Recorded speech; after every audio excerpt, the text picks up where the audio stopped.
All right. Hey, knock knock. Who's here? Everybody's here. Thank you very much for showing up. Tonight's Comeau meeting, we're going to have, it's just a meet and greet. All the candidates are welcome to take your time. I don't know what order, I guess we could, you know what, before I get too far, let me start the meeting with, if you'd like to do the traditional stand up and pledge allegiance to the flag, that'd be great. Over here. I pledge allegiance to the flag of the United States of America and to the republic for which it stands, one nation, under God, indivisible, with liberty and justice for all. Thank you very much. Before Tom eats all of the chocolate glazed donuts, there's two left. There's plain donuts here. Hey, if you want a donut, there's cream-filled jelly donut. No, there's cream-filled and jelly donuts, crawlers, and some other stuff. But they're all donuts, no crawlers. So, thanks again for showing up here tonight. This is supposed to be an opportunity for you candidates to tell us what you'd like to do for the town. You know, if you explain, or give us your name. We don't need your address or your phone numbers or anything like that unless you want to disclose that. We're just hoping to have you tell us what position you're running for and why you're interested in running for that position, what your ideas are, your goals, and if there's anything that you feel is wrong with the town that you can help fix. If there's a problem, we definitely want to fix it. So with that said, I'm trying to see, there's more budget committee candidates than there are candidates for anything else, right? So I guess we'll start with, maybe we should do it in alphabetical order of your last name. Does that sound unbiased or anything? So whose first name, whose last name is not O'Connor, not nicely. First. Does anybody know the alphabet? It would be. You are sneaky. Would you? Yeah. No. Now, It's not N, it's K, not N, nicely, it's K. Well, okay. KN. If you'd like to go, if you'd like to, wait a little bit. I think maybe you going first would be the best thing. Oh yeah, you're on the budget Because committee. you're going to be going, talking several times, so. Yeah, we ain't got enough time for me to go first or last or even halfway through it, really. Go ahead, Ralph. Then we don't All right, we don't that's have the to way I wait get for out of the anybody way. to sit down and get up. Great. All right, so I am Ralph. I've lived here in town for a long time. My idea is, How long, Ralph? how long? Just about all my life. Running around a little bit out of high school. I spent 4 times away, and then I got back here too soon, and I'm still here for too long. The idea is I have the same idea, I guess, as a lot of folks that settled here, work together as a community, try to make sure that everything we do is fiscally sound, try to be as independent as we possibly can. When things come down the pike at us in the form of grants, government funding and stuff like that, I don't embrace that. I've decided that the best route for the town of Wakefield is to do everything on our own. The town has shown over and over again over the decades and now centuries that we work well together and we can accomplish things on our own as a community. So my idea is to hold that near and dear. My goal basically is to, as a budget committee member now, if I should get elected to the budget committee, my goal would be to make sure that,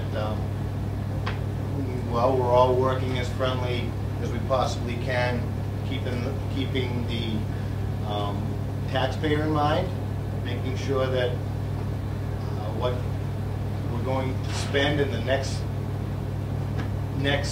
spending season that we're deciding is as frugal as it can be, also as fair as it can be, and not with any special interests getting an upper hand over other necessary, not necessary items in our budget.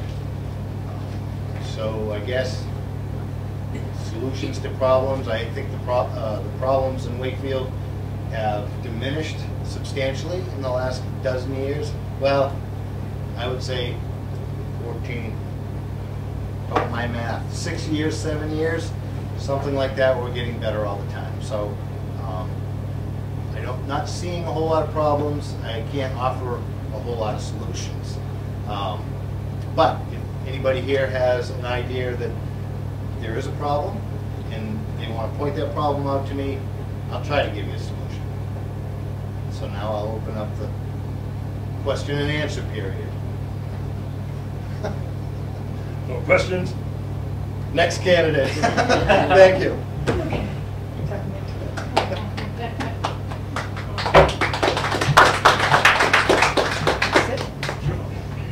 My name is Priscilla Colbath, and I'm running for Budget Committee. I grew up in Lebanon, Maine, moved to Stratford, and then Milton. I lived in Milton for about 20 years.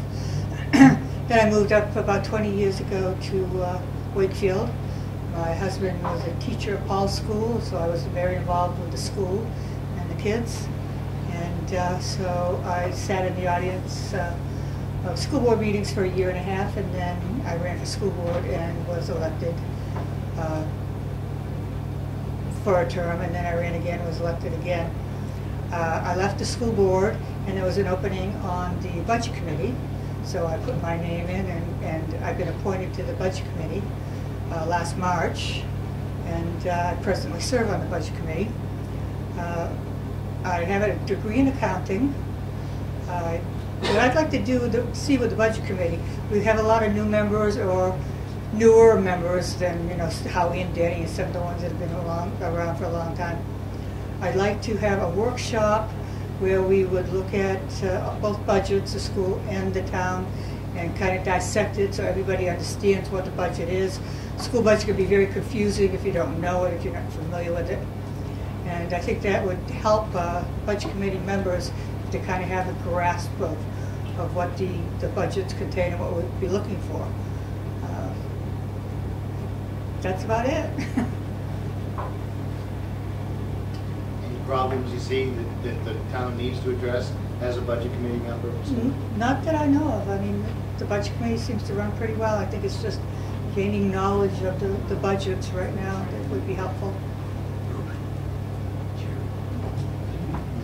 Other questions? Anybody else? Thank you. I'll do this, get it over with, right? Well, wait a minute. Ron Canny, he would have been first, right? Oh, all right, I'm because of sorry. the alphabetical thing. Where's the All next? right. Canny, go back. He ain't here, is he? No, I think he's away on business. I think it would be Lisa next, right? I think it is. If my alphabetical order is There's two askew, K's. please straighten me out. I before N. No, nicely spelled with a K. I know. Silently K-N, but Oh, K-I. whatever. Do you want to go Ladies first? first. Ladies first. No heckling. Do you want to go first? You Sure. go, you're a good person. Thank you. You too. My name is Lisa Kimball, and I am here running for Budget Committee. I've lived in Wakefield since my early 20s, so it's been 25 years. We've had 4 kids go through the system here, the school system. I'm here, and I think I'd be a great match on the Budget Committee because of my background. I have a bachelor's degree in accounting, and I think that looking at it from a financial perspective, I could bring a lot of knowledge to the Budget Committee. I worked for the town in the finance department, and so I know, you know, how the budget works. I know how it's created, I know where it begins, and I know how it gets passed to the taxpayer. So I feel like I could bring a lot of knowledge and education to to the budget committee and help some of the newer members understand where and how it impacts everyone. What I would like to focus on, I think, is to be fiscally sound and fiscally responsible, and consider, you know, that there are still people who are losing their jobs in Wakefield. The unemployment rate, I consider that. I consider the folks who are still losing their properties. And so I would work very hard to find the balance between what is necessary for all of us, you know, to work well in the town, to make sure everyone has the resources that they need, but to keep in mind, you know, financially how it affects everyone. So, and that's what I do for a living. That's what you know, my background is. So I know I could do a good job if I was elected. Does anyone have any questions?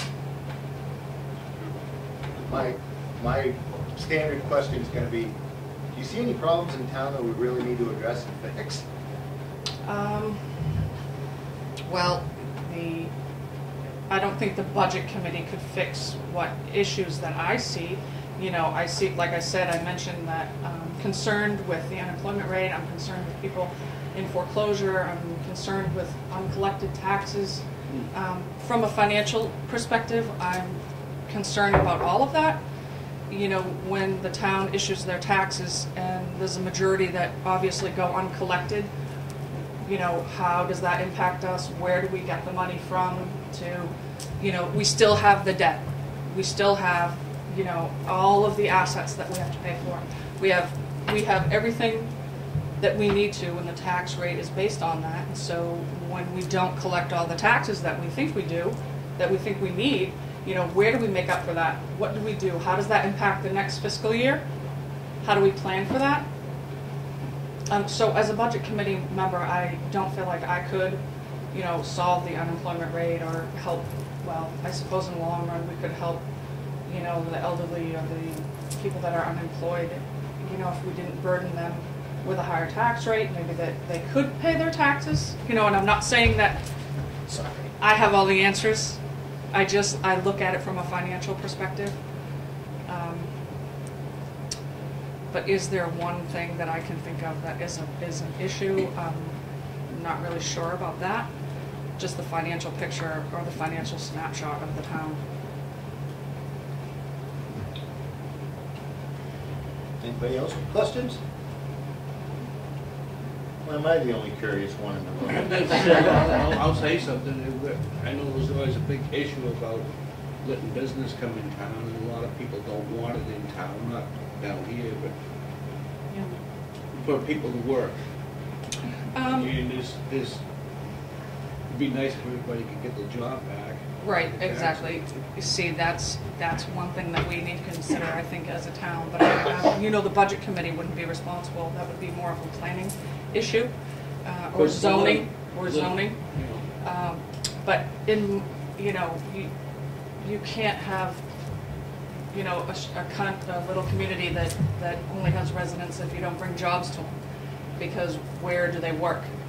You know, it would be nice if we could have jobs that people could work. You know, if it was, you know, if it's a zoning issue versus a budget issue. But yes, we do need income, obviously. Would that kind of be like microbrewery? Yes. That's going to employ a few people. They got Yes, I think that's a great idea. Down there looking for Yep. work. Yep. He's conscious of that, and I've heard that he is focusing on the residents around town. He's not going out of state. He's not going, you know, down south. He's looking for employment here to sustain his business, and I think that's a great idea. I think that's a great idea. It's nice. It is. Yep. Okay. You just start. I know you've got a few questions for Lino. No, he does not. Oh,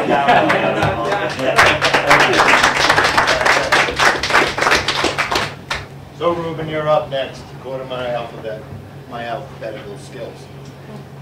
You're on deck. Can you flash the radio? My name?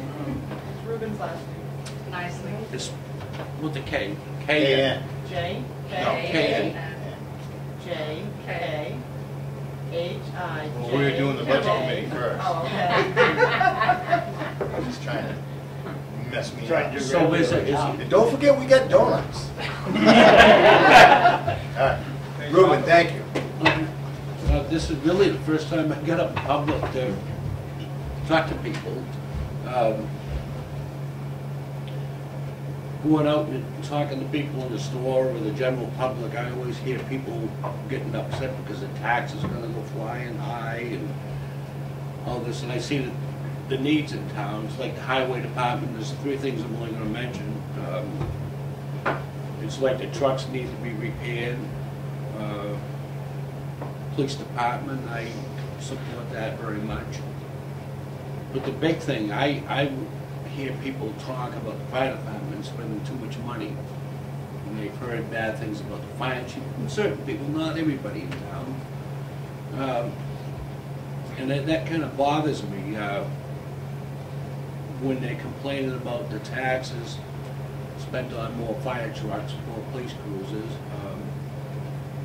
I don't think there's any problem. I think the stuff that should be maintained and kept up. It kind of bothers me when somebody says, well, we got a big fire department and Todd's spending too much money and all that. Well, that's been said, Connie. And I know, you know, but I know, and I shouldn't say it point at you, Connie, but this is, you've probably heard it too. In, well, maybe I go in the wrong place in town. I mean, you know, but there's people have complained that they're worried about the taxes going flying high, and if we need a new ambulance in town, we should get it. Especially if somebody needs it. Well, 2 years ago, I said to a person, 2 years ago, my mother she had a bad spell and she was going right downhill. Todd and the EMT over here in Wakefield was there, and they got her up on her feet and off to the hospital. And I followed over and I came back, and there was another accident. My whole thing, the way I see it, maybe 3 ambulances in town. This is getting to be a big populated area. But you know, here we go with the tax. I mean, a few people will fly off the handle, and it's a good thing to have. I don't think there's any big problems in town, Ralph. I don't really think there's things got to be fixed. I didn't understand I don't want to get in the school board part too much, but You'll have your chance. no, I didn't see the whole picture on the parking lot, and if people listen to these meetings, I see what they're getting at. Driving through Forest Hills, I guess the traffic does get backed up. Backed up and dangerous sometimes, but. Well, it backed up in front of people's houses. I would say that would be a security issue. You got a bunch of cars backed up, and somebody could pull in there that you don't even know who that person is, pick a kid up or whatever. Everything should be right. I understand it more now, right? Does anybody have, well, I mean, let me know when you're ready with your Well, presentation. I'm all set. Okay. I think things are pretty good in town. All right, I agree. And I'm a happy guy. My taxes are low, and I would have to say you're a happy guy. As far as I know, I've known you for a long time. You've never been an unhappy guy. well, you know, I try to go out. I mean, you hear people complaining. I mean, that's in every town. But I try not to complain too much. I try to support. And those are the 3 things that I support. They need a salt shed down there, that's ready to cave in, they're gonna get it fixed. Okay. How do you feel about the town needing a ladder truck with the fire department? That's a question that some A people. ladder, I'm glad you asked that, Ralph, because I'm trying to think of things to say. A ladder truck, I've talked to Todd for a long time over the years. God forbid if somebody had a fire and they're gonna take an extension line and crawl through the snow. If the house is close to the road, you can get on a ladder truck and shoot right up there and walk up there without the ladder tipping over and fall and hurt. I can buy it from Wakefield. A small ladder truck, Kenny. You know, a small ladder truck, Ralph. You don't need something from New York City that's gonna go up. Well, we're involved with mutual aid, so there are some surrounding towns that have ladder trucks that are, I would say, 15, maybe 20 minutes away. And that 15 to 20 minutes in a fire situation is a long time, you know, and part of the program, I think, has been trying to build the fund so that the fire truck can be purchased, the ladder truck, I'm sorry, can be purchased, but I don't know if they're still on that track or not. I know it's like an $850,000, $875,000 expense, and I'm just curious about whether or not it'll continue to have the support it's had through the years. So what's your point? I'm looking at, My point was whether or not Reuben is in support of a ladder truck. Right, but I'm you sorry. said that surrounding town, with mutual aid surrounding towns, was it 15 to 20 minutes away? If we had our own ladder truck, it's still 15 to 20 minutes away from parts of Wakefield. So what's your point? well, Did I say silence? No. it would be like Brookfield, we support Brookfield. And I've heard a lot of compliments over in Brookfield. There's a woman that lost a house over there, and it was burnt out a small section, smoked the house up. They saved the house. I mean, there's a lot of good things that fire department in the state. And I think they deserve more good equipment. I guess my point, Steve, is that if we're involved and we pay mutual aid every year Right. through the budget process, and those trucks are as close as anything that's downtown, Right.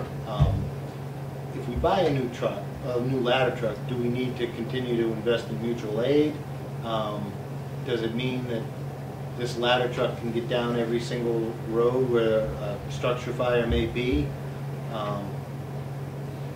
You know, is it a wise investment if it can't cover the entire town, or is it a smarter investment to just keep paying the mutual aid so our neighboring towns can continue to work with us?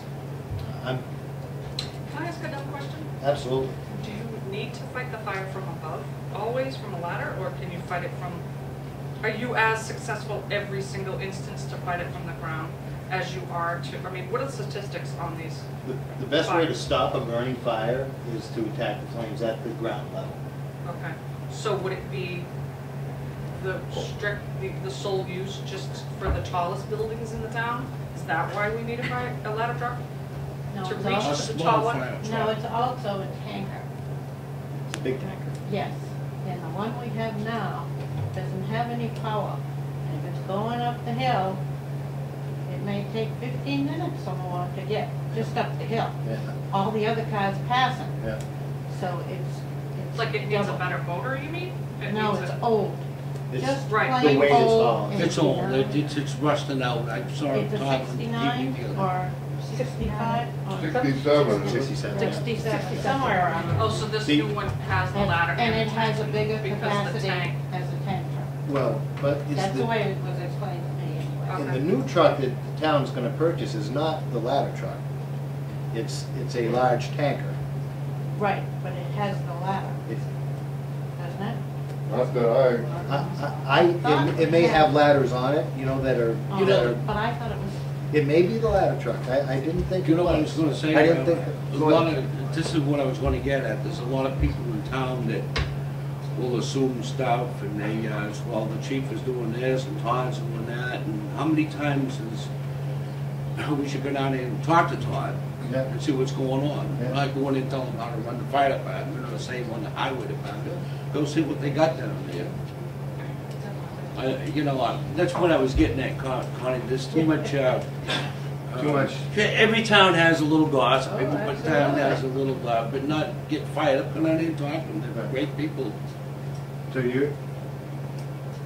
your approach would always be to communicate, right? As a Yeah. As a budget committee. I talked to Fred, I worked for the town one year part-time. They used to have a wing guy, and that's not a really fun job, sitting in the truck all night, and people calling up why the road isn't plowed, and this and that. How many times have we had a call for a ladder truck downtown? Well, when they were working on the town hall, they had the ladder truck come up. It's the only building I can think of. I can Well, tell that's you. because his lift got stuck. Right, They kind of malfunctioned. You know the thing, like these small telephone trucks like Time Warner, they got a bucket, It only goes up so high, telephone height. That's the type of ladder truck. I hope I'm getting it right, Todd. I don't know. I can tell you one of the good things about a ladder truck, and I think I'm accurate on this. There's times when guys are going in to fight a fire, and there's slippery, icy conditions and stuff like that. To try to get onto a roof, to break into an attic or something like that, it's very dangerous. So the ladder truck would allow the firefighters to not necessarily be slipping and sliding on the ice. They'd be able to boom the ladder over, and it has a hose on the top of it that can kind of get into those spots that a man and a ladder have a hard time getting Well, I in. hate the thoughts of somebody's house catching on fire to begin with, and then I hate the thoughts of a fireman getting killed. They've been killed. They've never made it out. It's worth the money. I mean, that's the way I see it. It's, all right, any more? I'm gonna cut this More off. questions? Anybody wanna? You I'm sure all you- done. Are you sure? I'm all done. No, we don't. And just to make it clear, Ruben, you're a write-in candidate. So It's all right. if the voters out there would like to see you in the budget committee, they're gonna have to take the time and spell your name correctly, because if they don't spell your name correctly, that vote, I believe, could be disqualified. That is true. It's K-N-I-S-L-E-Y. It's spelled nicely. So, K-N. Depends on the moderator. The moderator will make that decision. If he feels it's not spelled right, that that's who it is, that's who the vote will go Okay. to. So there is some leeway. And you have to check the box. You gotta remember to check the box. Yep. Okay, so you not only write in, but You you gotta also check the box, or else they won't look at it. So There's a little line, there's a box. You're right. You got, that's unique between Ruben and Ron Caney have that situation, and Jerry, It should be printed. Lisa, Priscilla. It should be printed in instead of just writing it, it should be printed. Um, Don't put it right in, don't you usually It print? can be hand cursive, it Right. doesn't Yeah. have to be printed, but it should be an accurate, it should be legible on an accurate stone, but it doesn't, you're saying the moderator has the Makes the discretion. decision, yep. Okay, so next, who hasn't spoken yet? Jerry O'Connor. okay, I will. I'm Jerry O'Connor, I'm running for Budget Committee again. I was appointed for a one-year term, and then I ran and I was elected for the next 3 years. So now I've got 4 years on the Budget Committee. It's a pretty interesting job. I'd like to get reelected. I'm still learning new things about it all the time. And it's a pretty big difference between the town budget and the school budget. The town budget runs from January through December, and the school budget runs July through June. So there's quite a big difference between the two, the concepts on both budgets. Makes it interesting. I think if I get reelected, I'll just continue to try and look out for the best interest of the voters and try and determine what we need instead of things that we want, and maybe things we can live without, or things that we don't absolutely have to have. I think Lisa mentioned that people are still having trouble getting jobs and keeping the houses and a lot of things like that. So I think it's pretty important to watch where all the money's going. I was pretty lucky to work with some of the former Budget Committee members. Connie was on the Budget Committee when I started, and Howie Knight, Denny Miller, Judy Nason. And in 1 year we had like 4 or 5 people with a lot of experience leave, and we had a lot of new people come on. So there's been a lot of learning curve, but I think we were handed a pretty good situation. The town's been run pretty well previously with a lot of the capital reserve funds. We're talking about fire trucks and other large expenses, and I think this town's always been really responsible about putting enough money aside in case we need to make these big expenditures. And Todd's got a real comprehensive plan. I think the highway department does too, on the replacement of their trucks and equipment. Todd's plan goes out a few years. I mean, he went out 8 or 10 years on the fire apparatus to try and have a plan and prepare us and let us put enough money aside so that when we do need these large expenditures, we have the money there, and it's not a real big impact on the tax rate. That's probably about the biggest thing I've noticed in this town, is that how important it is to plan ahead and set money aside for all these different projects that you need or large capital improvements. As far as any problems, I don't see any real problems. I think, like Ralph mentioned, we had some problems here 5 or 6 years ago, and we kind of shipped them away, and things have gotten better since then. And I think overall, I think our town administration and the school, I think they present a pretty decent budget. I mean, we have a few questions. When you're a budget committee member, you have to ask questions because, you know, people elect you to look at it a little bit more, or a lot more in detail than everybody else probably would. But if obvious questions come up and you don't have, if you don't, you know, ask the obvious questions, then people are going to kind of wonder why they elected you. But like I say, I think everybody does a good job preparing the budgets. They're huge. The school budget's about $9 million roughly, and about another $500,000 goes to the SAU down in Milton to support that. And there's a lot of details on it. There's a lot of things to cover, and the town budget, I think the selectmen did a good job on the town budget, and the administration did. And I think we're pretty lucky to have people, you know, in town that will put that much effort into preparing the budgets. And everybody I've run into throughout the 4 years I've been on the committee have always seemed to have the best interest of the town and the best interest of the taxpayers at heart. So I'd like to get reelected, try to have another 3 years, and maybe pick up a few more details about town budgeting. But You already stole my I standard know, question that I couldn't preempted give you. you. I got another one. All right, Oh. I should say that. Duck. Would you embrace having more meetings throughout the year, or would you like to stick to the idea of having most of the budget committee meetings towards the end of the year and into the beginning of the new year? Well, as you know, I think we've been running 3 or 4 meetings a year on each budget, plus you got the public hearing and the deliberative session, and those all take place in September, between September and February. And yeah, I think we should meet in May or June and review some of the expenditures. I think it'd give you an idea on how things are going, because by the time you review it in October and then you look at it again a year later, an awful lot can change. And if we had a meeting in June or July, whichever was more convenient for the administration or the school board, I think that'd be a good idea to take a look at the figures at that point. Can I ask you something, Jerry? How do you feel about Parks and Rec? A good thing. I mean, I think they do a good job. I know that was one of the issues. Like different people, they didn't think that they need parks and recs, and the kids have. They used to go play ball in the in Tuttle's Field or something. I think nowadays, I think we should have that.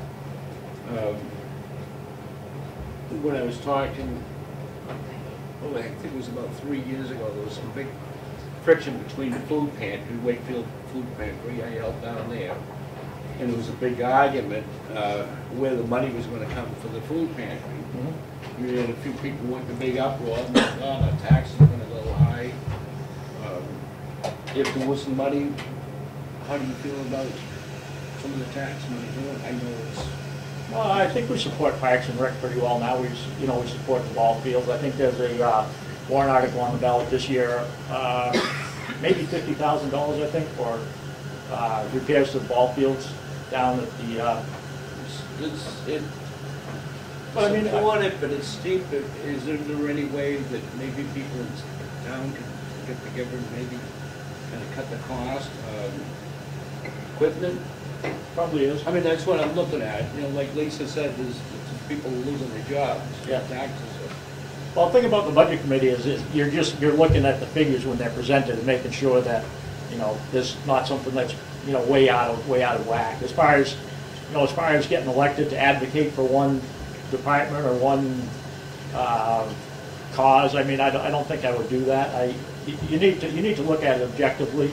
I mean, you look at the whole budget, and you know, I mean, it's another part of the budget. They have a certain amount of money that they have, so that they do some of their functions with. You know, they make money, and they use some of that for some of their self-funding, but It did get a good display. I get to see the fireworks, lucky me, right from my own dooryard, but I support it. I'm glad to hear that. and they take donations for the fireworks, and they make money at Pride Day. They have different promotions. They have some money. They're self-funded in a lot of ways. I talked to Wayne. He's doing a good job over there. I went over fishing derby. All right. He is. Hey, I'm all done. You're all done. I'm all done. Anybody? No Anybody else questions? have any questions? Nothing? Nothing? Gotta be something. That's got to be something going on. Okay. Thank you very much.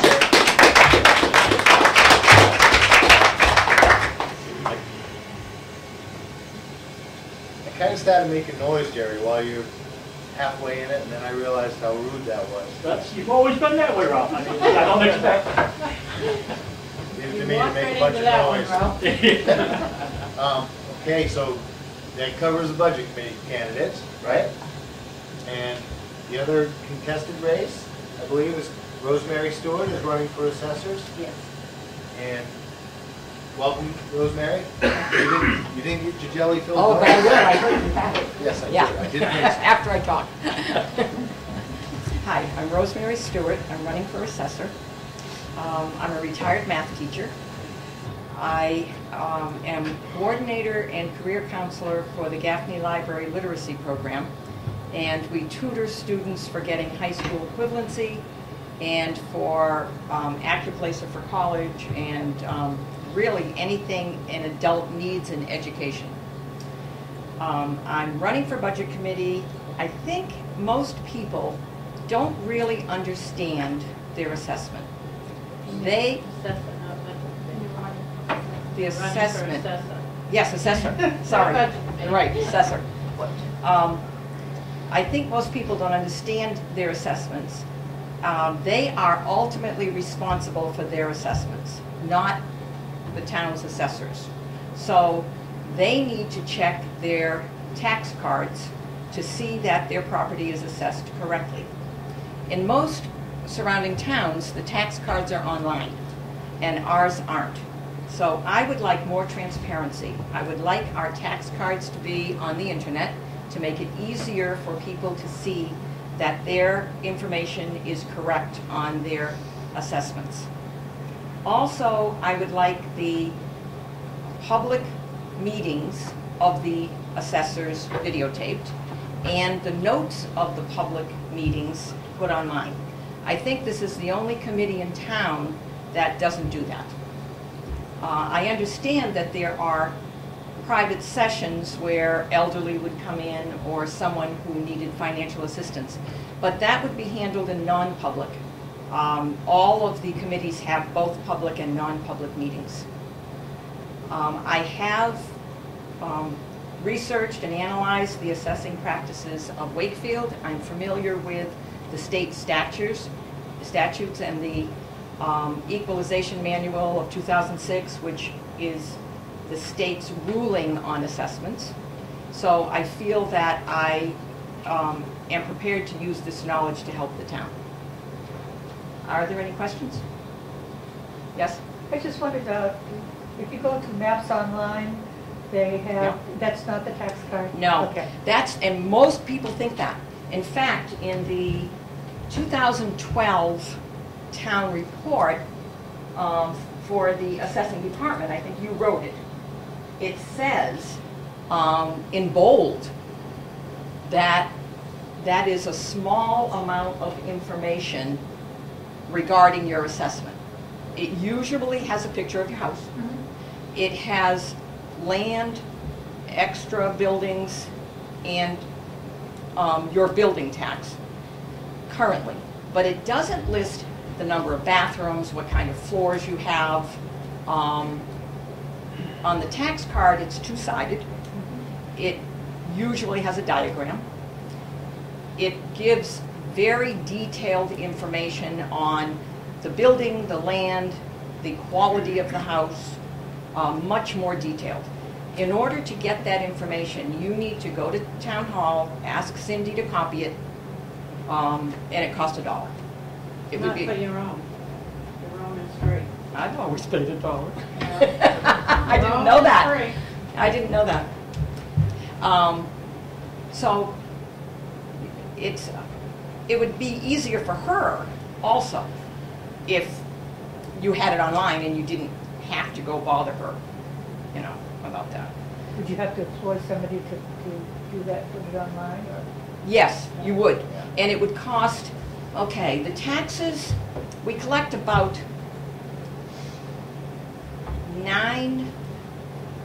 $9,600,000 in taxes. There are 519 properties that receive a tax bill. It would cost about 62 cents each to put it online.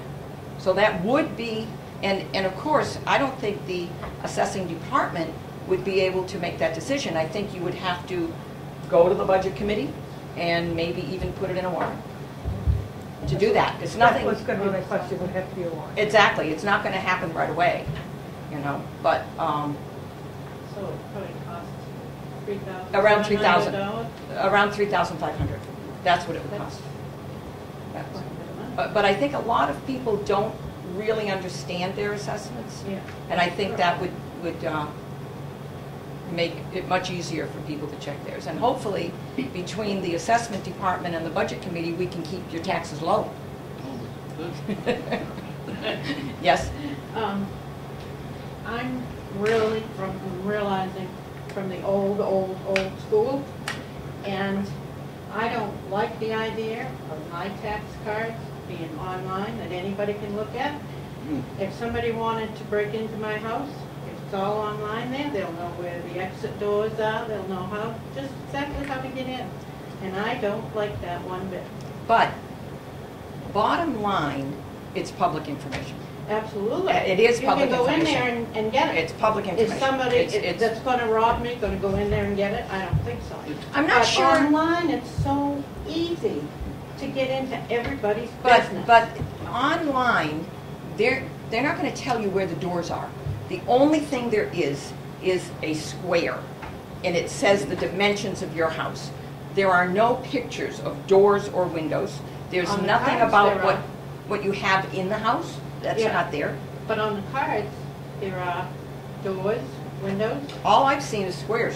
Actually, what's on there now shows a colored, detailed But I think that- description of what we live in now. A picture, If all- and that's what's right. on there now. Right. Yeah. Right. So it wouldn't be Right. any more detailed than what's No, there that's now. true. On the property cards that you said you could get online, I suppose that shows your It's just a picture of door. the outside of the house. Right. That's the outside of the house. Well, it But shows the it'll door. my house, show a you'll see picture that. of a door. Yeah. Well, you're I mean, in right. a You're right. picture. That is on I the mean, property card. I You're just- right.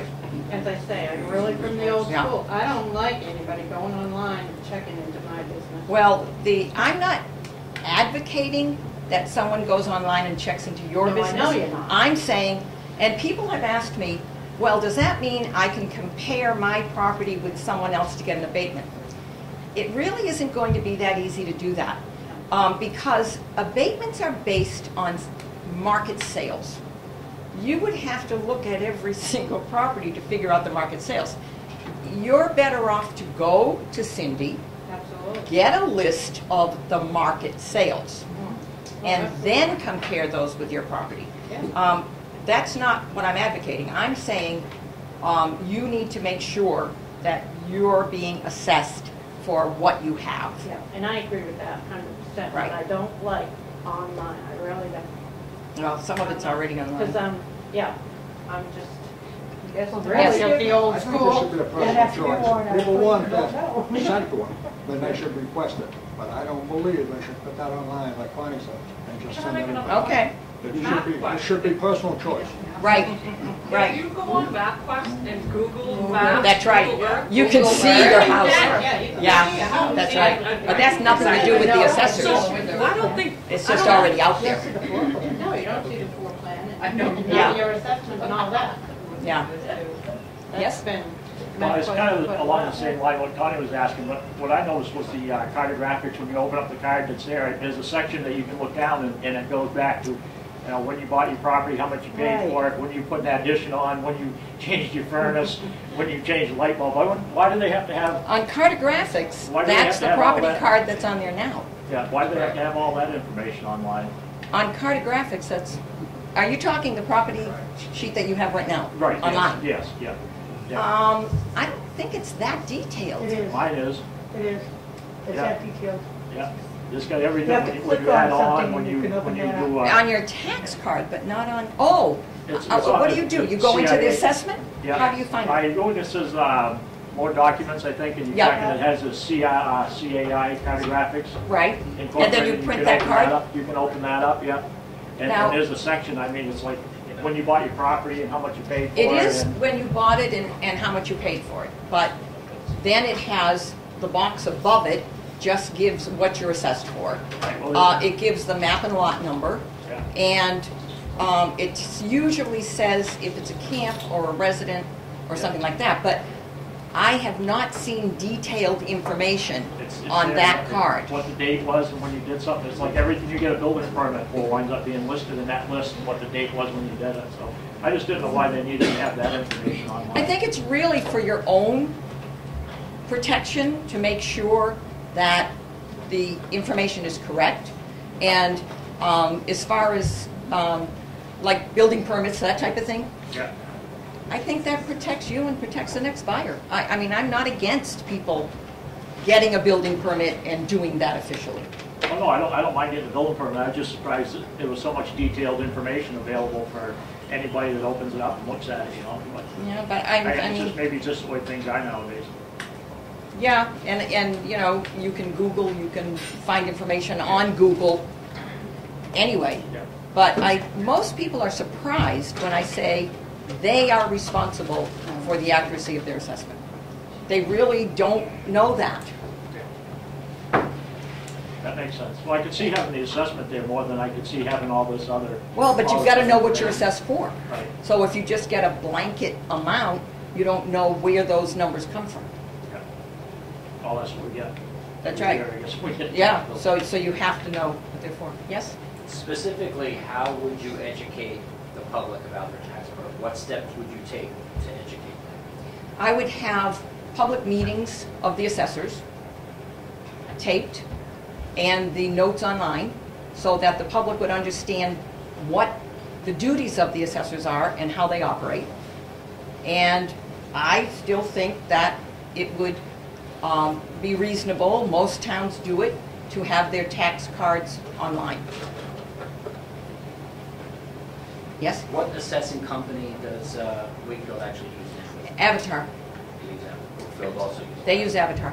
The other one that is popular in this area is Vision.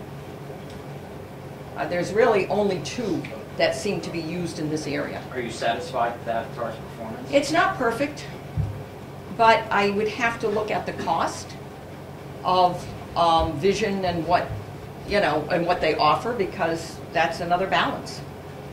The problem with Avatar is that it only gives you limited information on, say, the quality of the building and things like that. So it doesn't tell you exactly why the building is taxed this way. But it's used a lot of places, and I guess I would have to look more into Vision to see if it was reasonable to change. I honestly don't know that. Thank you. Any other questions? Okay. You're all set? Get your Kelly going? I'll just get a permit to bring Dunkin' Donuts. That's right, I guess you win a donut if you make a statement. Next day. It does. Otherwise, Yeah. you have to pay for it. No, you don't have to pay for it. Hey, Rob, your turn. All right. Again, I'm Ralph, and I have been sitting on the Board of Assessors for 6 years. It's been a blast. It's very educational. I had believed that all of the information that you would find at the office downstairs at the town hall was the same information that you could gain online. But I couldn't argue that point because I've never gone online to look. I do inspect my property card as every taxpayer should. That knowledge, hopefully, is getting around with Rosemary's help, and you know, most people at the town hall would tell you it's your business. It's your business to take care of your tax card. That doesn't mean that the Board of Assessors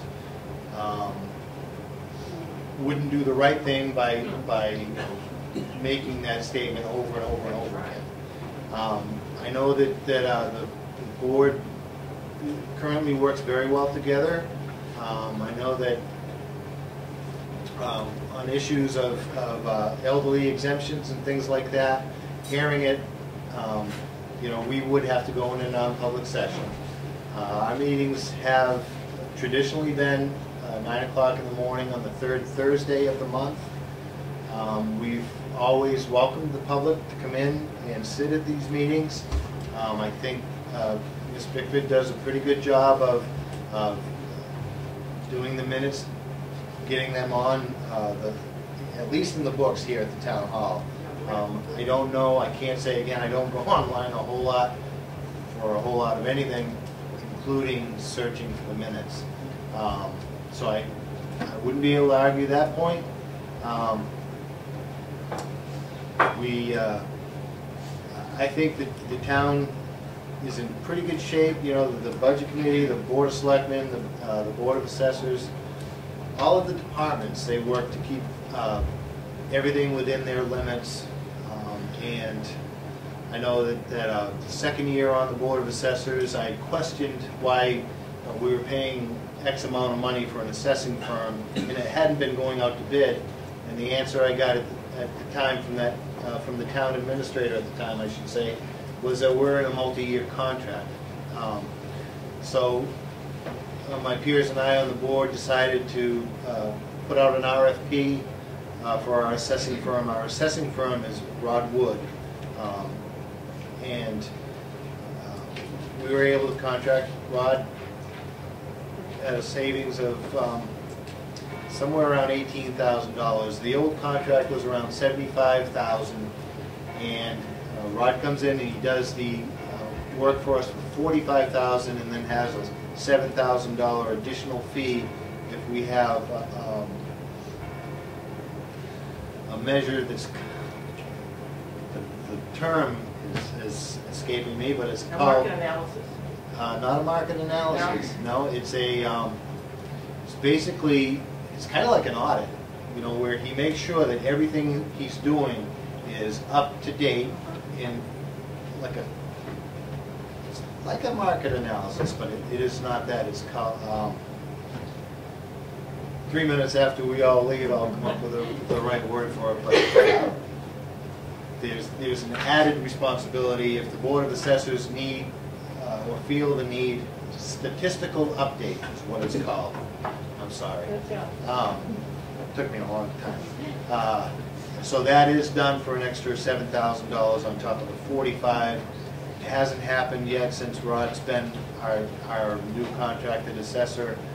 We did put it out, another RFP out this past season, I believe, and we had some responses, and we decided to stick with Mr. Wood. So I think that's an indication that the Board of Assessors currently feels as though our assessing firm is providing proper legal service to us and the town. So I really appreciate Rosemary stepping up. I think it's kind of not really a tragedy, but it's a shame that more people in town don't step up and run for office. We need contested races.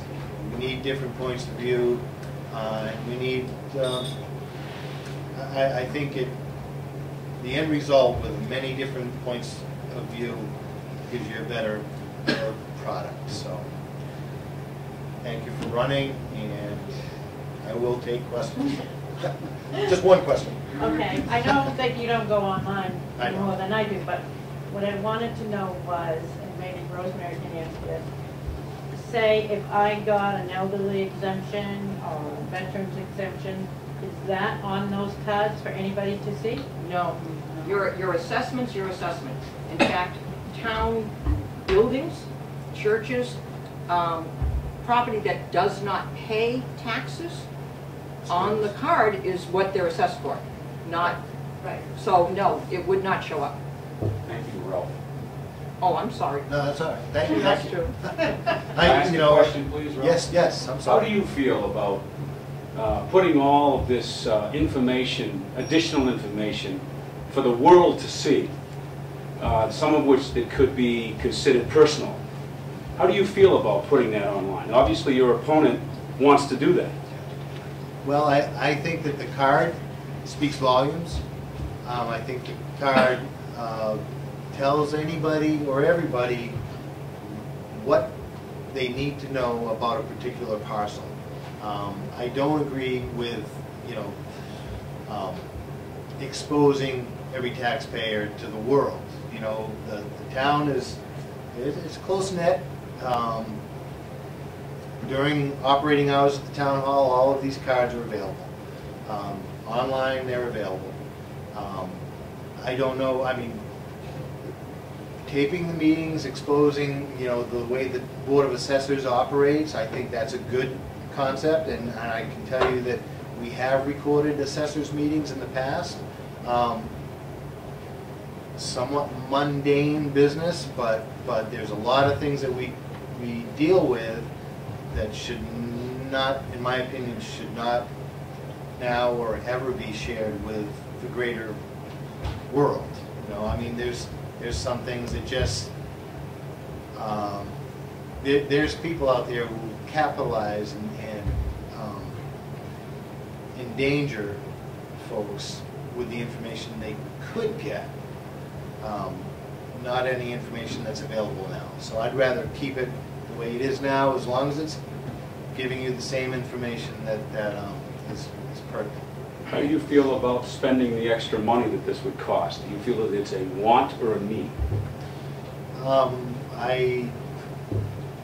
As a budget committee member, I wouldn't want to spend any money on it, but as an assessor, I don't see the need again.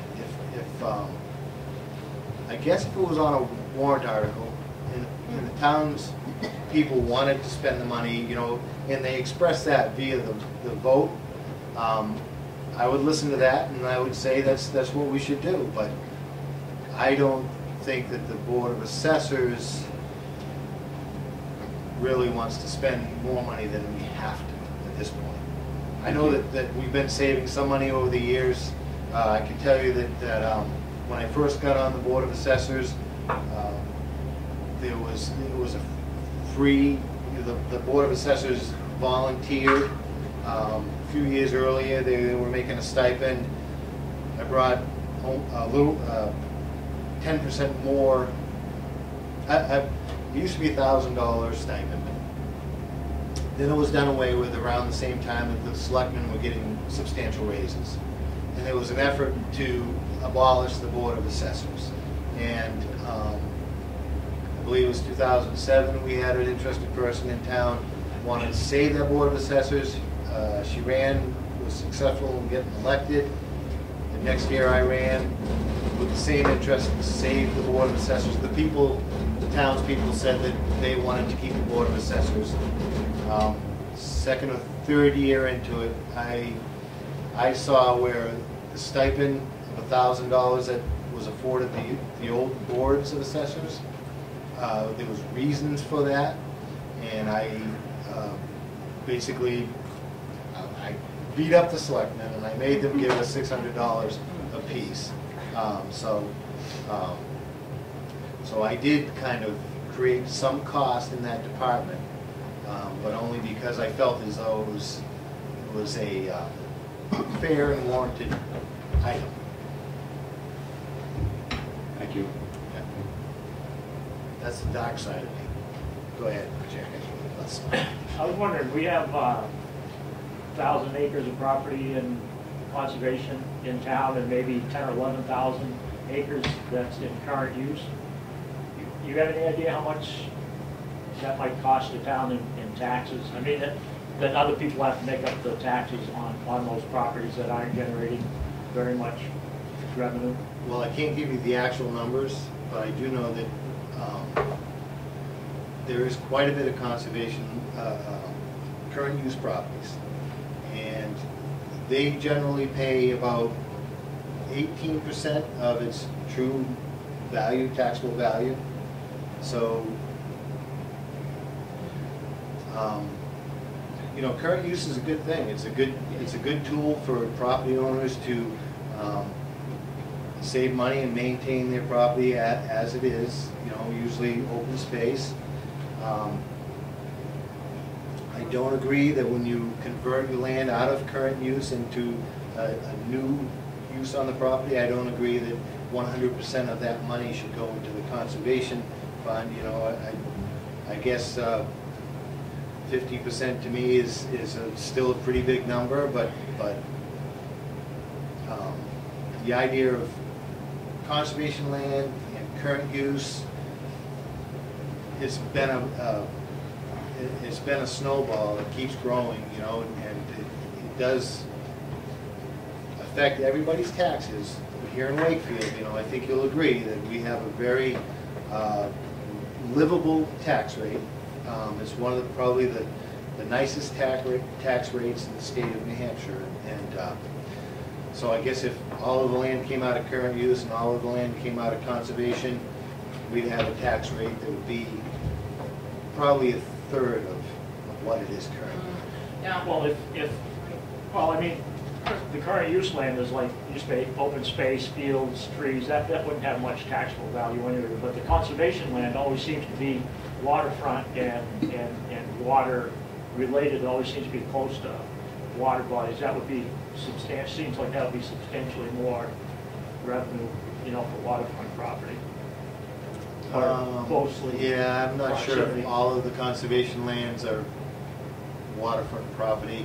I know the last big purchase of conservation land was a lot of water.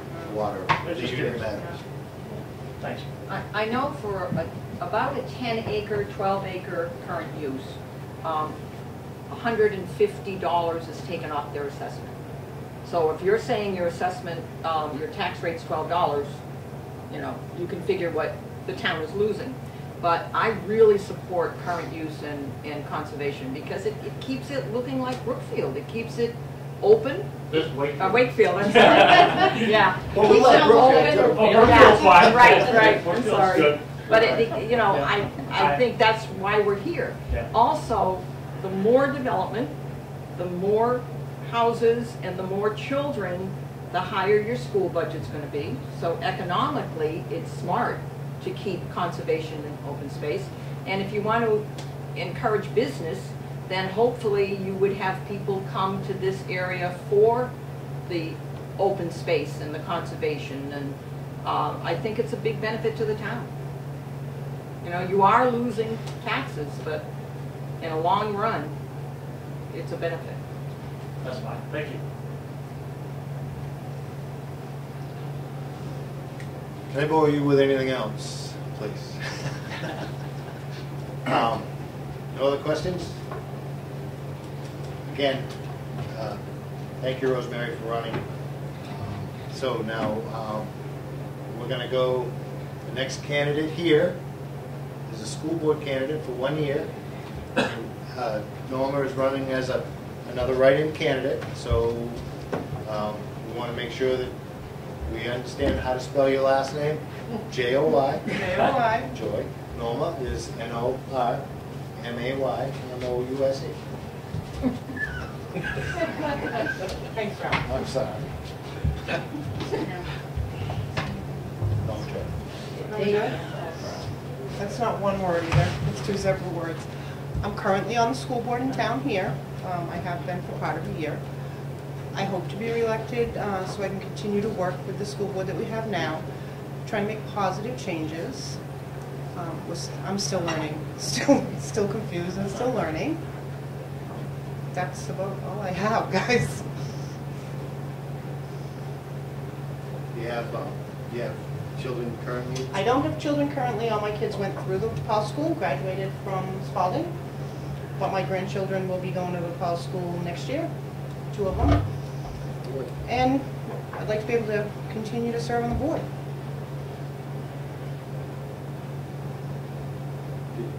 You didn't say you grew up here in town. I did not grow up here in town. I actually grew up in Lebanon, Maine.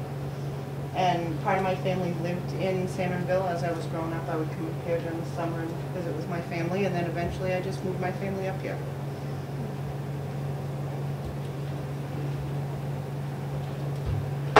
I just want to say I have two granddaughters in the hall school, and they went to the Hazelwood Bryan Nursery School. And I can't say enough for the teachers in the school and the programs.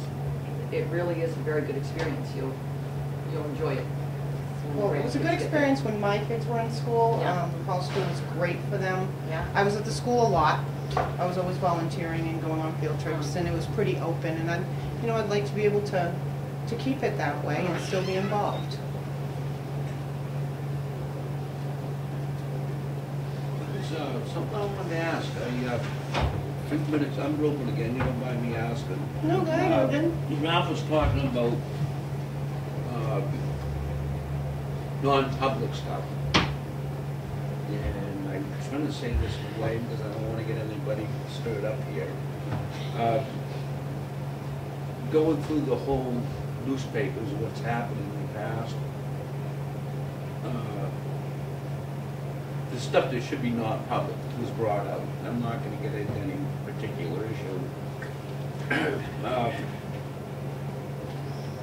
This is really a hard thing to say.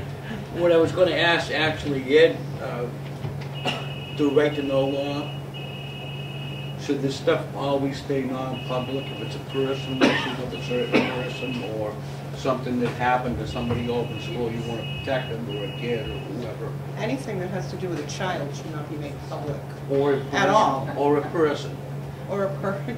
Well, what I'm saying is a person or a board member. No. Public figure. Public figure. The board's not protected under that. I thought it was personal freedom.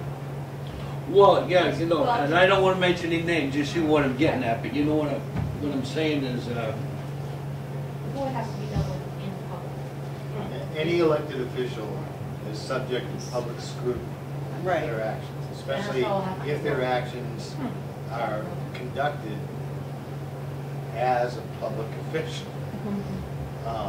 You can't abuse your position, and if you do abuse your position, you have no right of going into non-public and discussing the issue.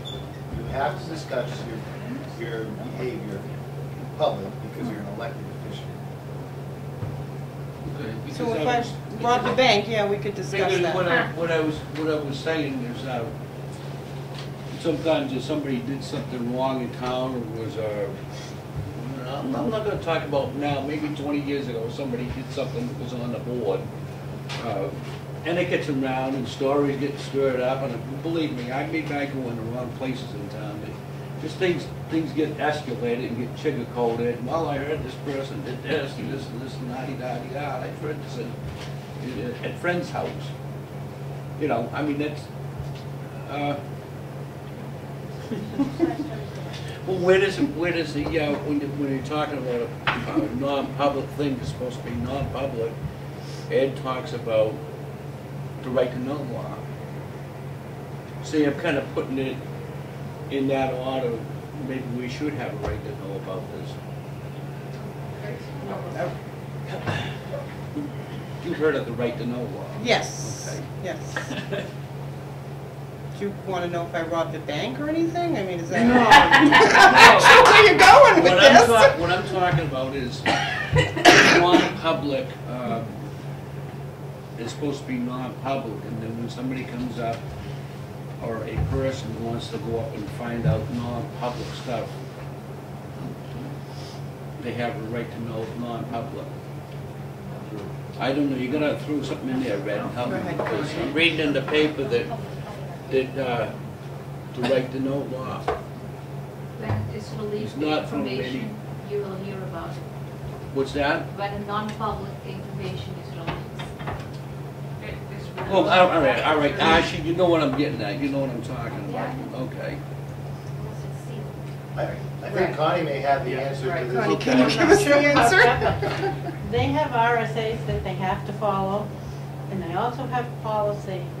And that deals with every bit of non-public, what they can do in non-public, what they can't do in non-public, and then they also, when they have non-public, if they feel that it's detrimental to a child or something, they can seal those minutes indefinitely. That should be non-public, definitely. Right. I don't wanna Right, talk to right. that. And they know that just by following the RSAs, they know that. It explains it. It just, I mean, they're doing it the way they're supposed to.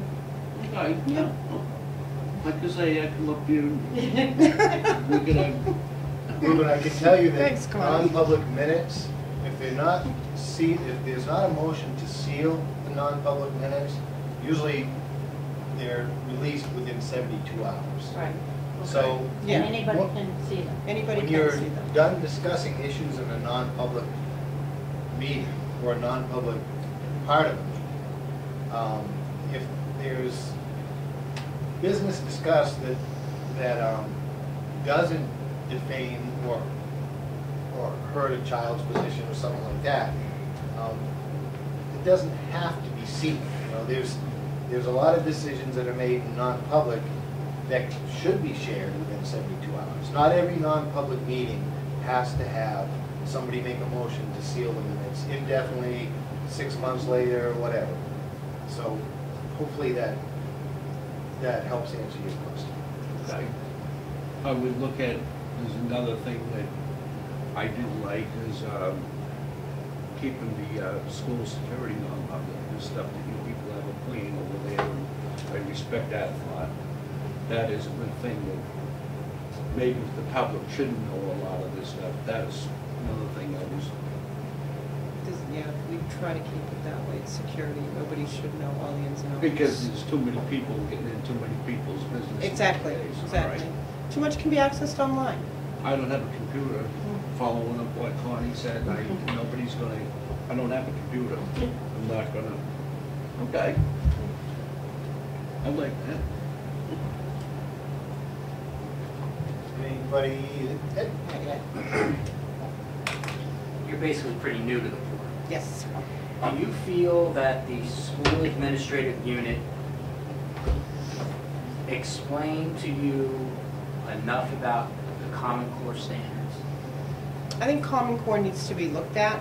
Personally, you know, from a personal standpoint, I'm not in favor of Common Core. I think it really needs to be discussed. But that's, you know, my personal thing. That's got nothing to do with the school board. But no, I don't. I think it needs to be explained a little deeper, and I think it needs to be discussed a lot more before we go through with this. So you don't feel that that it was explained to you? I don't think it was explained enough, no. No, I think there needs to be a little bit more explanation. I think we all need to sit down and we all need to discuss it. It does need to be brought up and dealt with. The PTA, is there going to be a new relationship between the school board, PTA, and the administration? The PTA is back.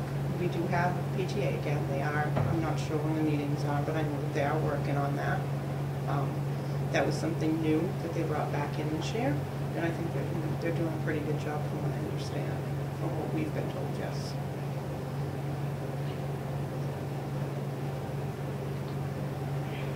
Anybody else?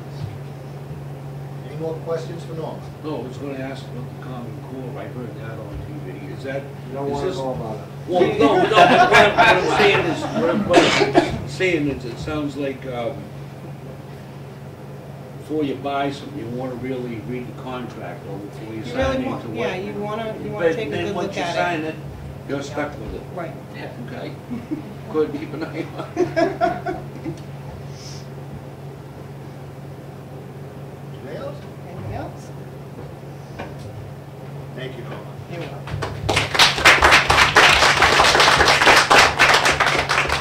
All right. Well, I guess We got one more school board member to, We do. I don't. You know, I'm. Robbie's running, right? All right, I'm going to stand there and just say that I really wish some folks had considered running. I spoke to 8 or 9 people, 8 anyway, trying to convince them that it's their time step forward and be a part of the process. And unfortunately, they felt it's not their time. So I'm running unopposed for a 3-year seat. The time I've spent so far, it's been learning. I don't know a whole lot of answers. I think the next 3 years are going to be important. We have 2 more years in a contract with the new superintendent. Hopefully he's in for the long run. We have issues like SAU withdrawal. We had a committee in the town that kind of decided that we no longer stay on that path. We had to do some follow-up stuff with the city of Rochester, and I'm not convinced that we're in the best situation we could be as far as SAU services. So I'd kind of like to be a part of that process. The area agreement with Rochester right now allows us 10% of our student body to go to other high schools. I would like to see 25%, that number. I would like to see the number 30% actually, but I'll compromise and not break too many arms over 25%. The tuition rate is dictated to us by Rochester. When we do our budget process, we take the number that Rochester gives us for tuition and multiply it by the students headed to the high school, and whether the kids go to Spalding or another school, the amount that was raised and appropriated for that tuition is the amount that we have to spend on the student.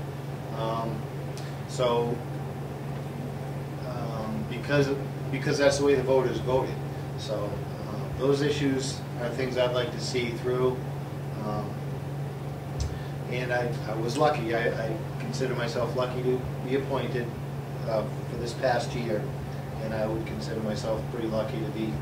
Well, I'm running unopposed. I don't know.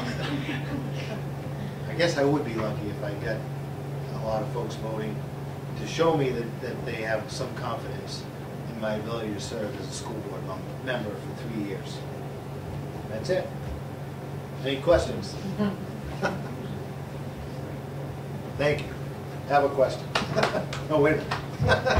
No time. Hey, can I say silence?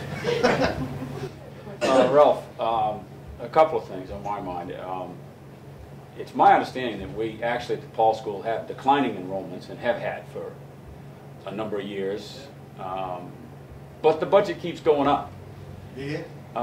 One specific area that troubles me is in our budget, I don't know the exact number, but it's out of $9 million, almost $1 million is for health insurance for the employees. Now, with all the changes that have gone on in the health insurance industry and what we're going through now, do you have any creative ideas? And specifically, I believe the teacher's contract may be up this year. Is that true?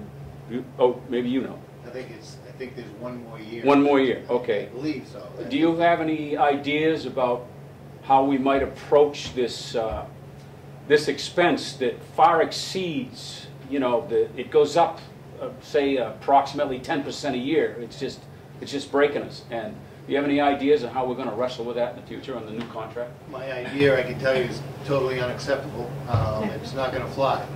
I'm a guy that thinks if I can pay 50 cents and have somebody else pay 50 cents, that's a real good deal. And right now it's I think it's 82.5 to 17.5 is the ratio that the insurance goes. I may be wrong, but I'm pretty sure that's. So, I mean, my approach would be a radical change, and I don't think the town of Wakefield, the Wakefield School District, is really ready. You're getting rid of like union, right? The union wants control that. Well, you know, if you bring in union, you bring in higher costs. You know, I mean, because everything is expected. You know, I mean, first time you go away with the union, then you go and do something. Yeah, I mean, the Woody Guthrie in me says the unions are great, but that's a town just south of the, you know, little village in Sanbornville is the greatest union I've ever seen. It had its purpose in its time.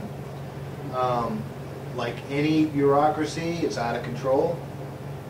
It's swollen to the point where it serves itself more than it serves the people that, I mean, it's another pyramid deal where the people at the top get the gravy and the people under the weight of it all struggle to maintain a good life for the people at the top. So, can I continue asking a question Yeah, I'm about sorry, that issue? Jim. I thought I said silence. You're on the board now. Yeah. Is there been any movement on the board or any suggestions to study this major issue, the health insurance cost, before the contract negotiations begin? Not that I'm aware of. Okay. Would you be willing to suggest to the board that perhaps a committee be formed to study this issue and alternatives? Perhaps not with the idea that we're going to give less to the teachers, but perhaps the idea that there might be a better way to accomplish this at a lower cost. If you allow me to present it as my idea, not yours, yeah. Well, no, yes, I think when you're opening up communication, you're creating a better situation all the way around. So, yes, I think the conversation needs to be had. I'm going to watch the tape, and I'm going to take some notes and write it down so I can accurately represent the questions you've asked. So, I think it's good what you're saying. Open the communication part of it. Hammer out some solutions to this big problem. Well, and the issue for me is that once you enter negotiations, then you have to be silent. I believe it's the law. And the taxpayer at the end of the day gets handed the bill and doesn't really have a say in the process. And my hope is that the school board will initiate a process a year before the contract negotiations begin to study this and come up with some ideas and perhaps alternatives that will benefit the taxpayer and the employees. And hopefully, we get everything's posted properly, and we get people from the public getting in there and giving us their ideas also. I mean, it does take more than just 5 sitting members of the board to come up with a real good solution. I think that public input at these meetings is crucial. If we don't hear from the public, it's kind of hard to go in a direction that serves the public. So I am going to review these tapes, and I am going to write your suggestions down. Thank you. Jerry? Well, I was just thinking, if I'm not mistaken, wasn't the family plan, like the base rate for a family plan down there before you take out the 17%, 17.5%, would that run around $24,000 a year? Is that accurate? $24,000 a year for the premium on a... You talk about teachers' contracts? Yeah, for the family plan of health insurance. I think the family plan is more than that, but I'm really not, I can tell you, I don't know that.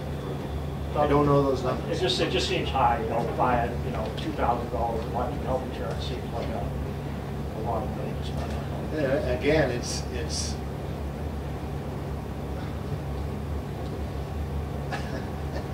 what I said. It's an example of where a bureaucracy has gained control of the taxpayer's pocketbook and won't let go of that control. It's come to be expected. It's going to be a hard, you can't stop any machine from rolling out of control without a couple of wheel chocks in there and a couple of roadblocks. If they're logical roadblocks, I'm going to be throwing them down. If it's a peeing in the breeze, I probably, unlike me, I would probably stay away from the foolishness. Hi, Jim. I thought you were raising your hand again for another question. Me? Yeah. I'm full of questions. Oh, good. How should I say this? Very nicely, please. In the past, and even some of the recent school board meetings that I've viewed have troubled me. There appears to be some contention there between some people in the audience and some school board members. What are you going to do to promote harmony and work in such a way that to settle this former problem, for lack of a better word, or how are you going to work with people now, Ralph? I think the best solution to that issue is to allow people to speak, to let whoever has something on their mind, give them the time they need to express themselves, and give them, you know, some sort of response, maybe not immediately, you know, if it's an issue that needs to be reflected upon by the whole board, take the time, reflect upon the issue, and then answer the questions. You know, maybe the meetings are usually 2 weeks apart, so 2 weeks is plenty of time to try to figure out an answer for a perplexing issue. I think currently our school board has, I know one of the things that I wanted to do as soon as I sat down was be a friendly guy and change what seemed to be an atmosphere inside the school of anger, suspicion, the regular pecking order in any building. You know, there's some people who are the leaders, and some people who want to be the leaders, and some people just can't stand those leaders, and then the other folks that are completely defeathered because they've been picked on by everybody else in the building. That atmosphere is, in my opinion, and I base my opinion on what I hear and what I see, that atmosphere has pretty much disappeared. It's the teachers and the staff, they seem to be working together real well.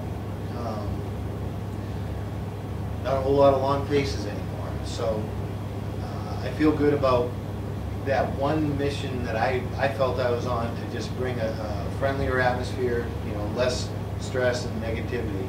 I think it's happened in the school building, and I think it can happen at the school board meetings, and I think it, you know, it will happen. I believe it will happen completely in the whole spectrum. Thank you. Thank you. Uh-oh. Could you just speak briefly about the development of the athletic director's position, and what goal would you see to bring sports back to the school, and how was that idea developed? I don't know how the idea was developed. I do know that it's a very limited amount of recreational or athletic activity that they're talking about. It's something like volleyball teams.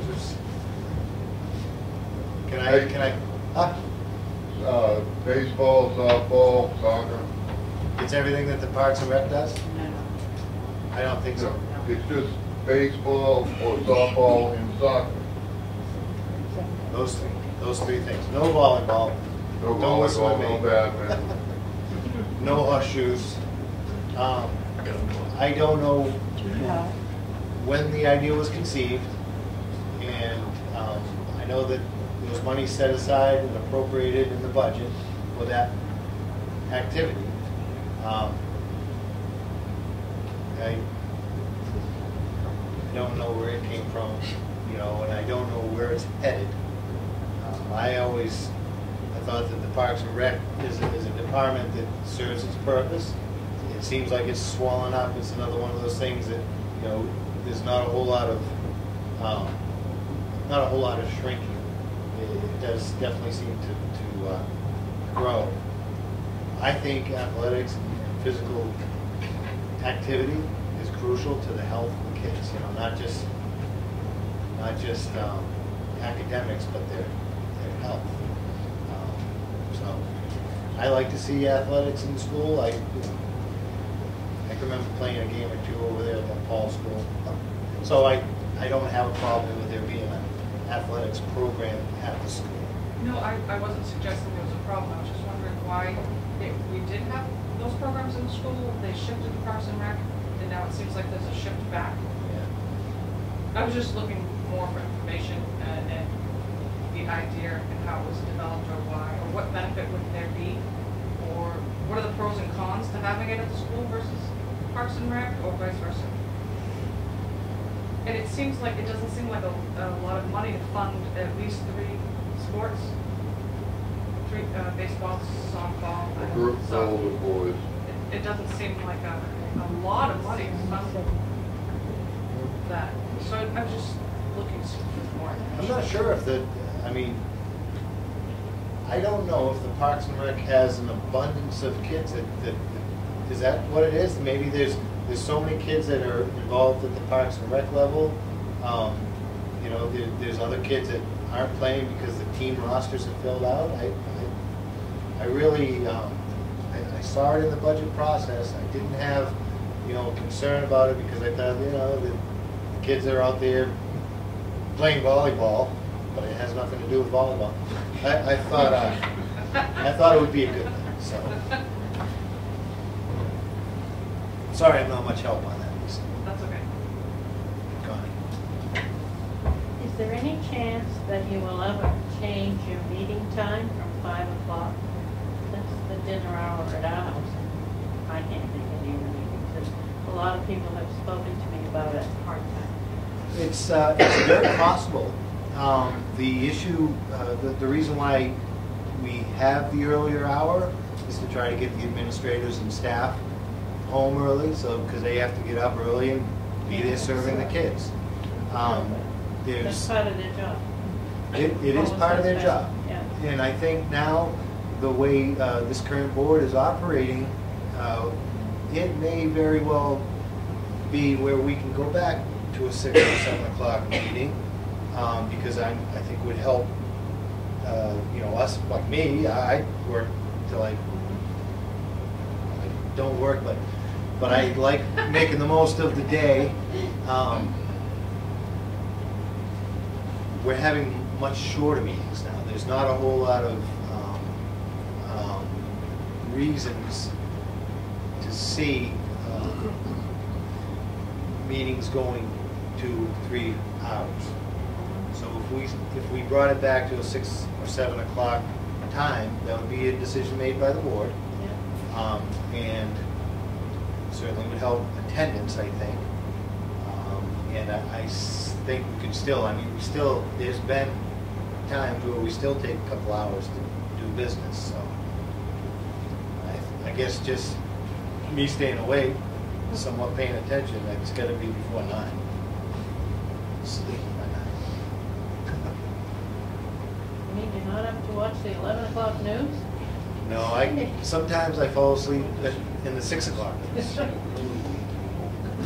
So, anything else from anybody else?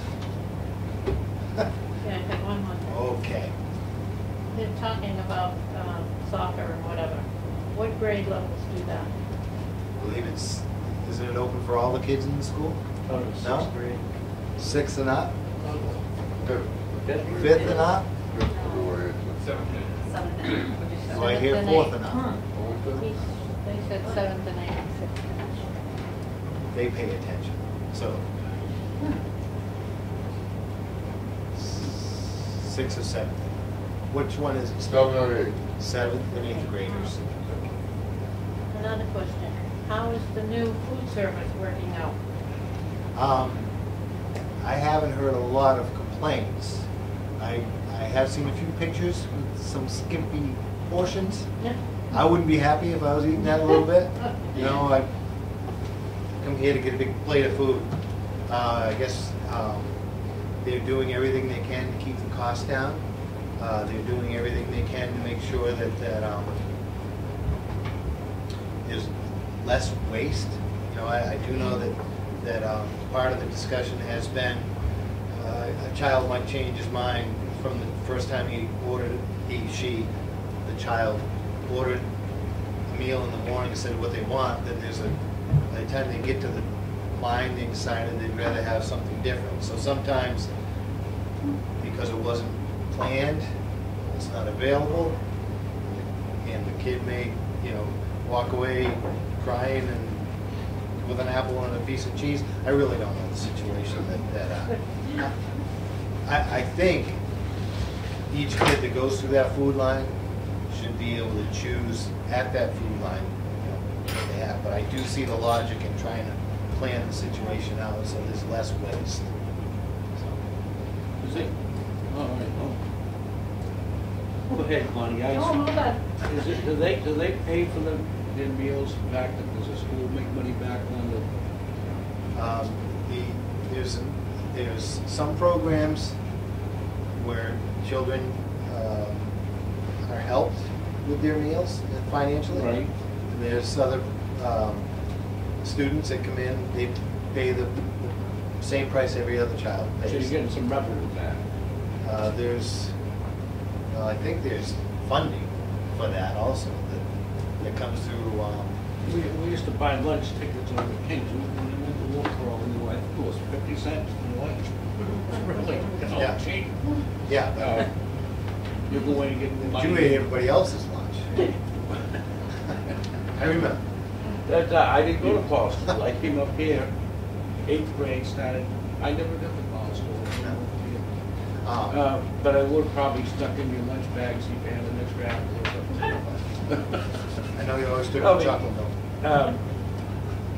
We took a bag at the school in Massachusetts. We had bag lunch. I mean, it was still kind of old fashioned, you know. Yeah, I don't know. I don't want to look. Not 100% sure, but I don't think brown bagging it is. I did go to is Catholic school. Part of the program. I did go to a Catholic school for 2 years. I don't think you can carry a brown bag in and say this is what I'm going to have. I'll bring in my lunch. You know, is that right? Bring your own lunch. You can bring in your own lunch. That was I was curious. Can you bring your own lunch? That's a right. That's a right if you want to bring your own lunch. Just can't. I thought there was no brown bags beyond this door. You just can't bring home baked food in. You gotta have a Tonka truck, ma'am. There was a time where there were, you know, people weren't supposed to bring baked goods and stuff like that. And I think the issue may have been people can't bring in baked goods and try to sell them. I'm not sure how that all went down. But did you have lunch program at Paul School? No, when I was a kid, it was just milk. You could buy your milk. That was like 5 cents. You have a All Batman right, so, lunchbox? pardon me? You have a Batman lunchbox? Yeah. Actually, I think mine was a Fantastic Four. Anything else on the? Yeah, I'm sorry, okay. Any other I just want to speak for 2 seconds. Okay. That's fine. You all know Asha Kenny? Yeah. I'm Asha Kenny, and my husband Joe Kenny is running for executive counselor. He has 14 years of state government experience. He's a 34-year Marine. If anyone have any questions, you can call him at home, 473-2569. Thank you. And I have some flyers if anyone wants some information. He was a government, I'm sorry, he works for the government? 14 years of state government experience. Oh, okay. Thank you, Asha. Yeah, Right, so this really lasted a lot longer than I thought it was going to, but there's still a whole lot of donuts up here. Can I convince anybody to take a donut home? Thank you all. I do appreciate everybody showing up.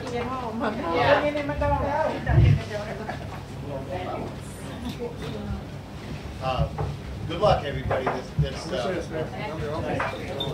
Thank you, Uncle Ken. Thanks, Jerry. Good luck. You know it.